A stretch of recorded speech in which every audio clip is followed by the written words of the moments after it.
ka jira arrintan ayaa Haaruun Macruuf uu ka wareystay Xawa Aadan Maxamed oo aasaastay xarunta waxbarashada iyo nabadda oo sidoo kalena u dhaqdhaqaaqda xuquuqda haweenka waxa ay ku sugan tahay magaalada Gaalkacyo. waxaan ku ognahay horta kayskii waa dhacay, gabdhihii waa dhinteen. taas waxaa laleeyahay 99% waa xaqiiq.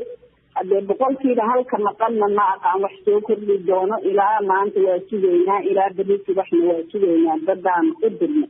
tan labaad, meesha amarku ka dhacay waxaa weeye tuulo aada u fog oo la yidhaaho awaara laga yaabo inaan sikan wax u qalday u qoray.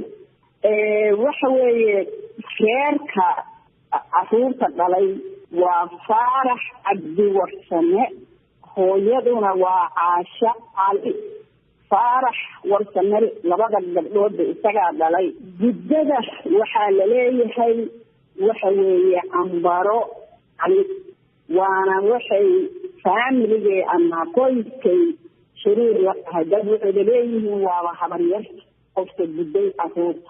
gudniinku goormuu dhacayaa? geeridan la sheegayse goormay dhacday? geeridan annaga laba beri ka hor maalin saddexaad weeye waxay noo timid. marka haddee maalin ka horaa ma laba ka horaa ma naqaano. iyadoo cad waxaan ka sugaynaa cidda reerkeenu ka sugay.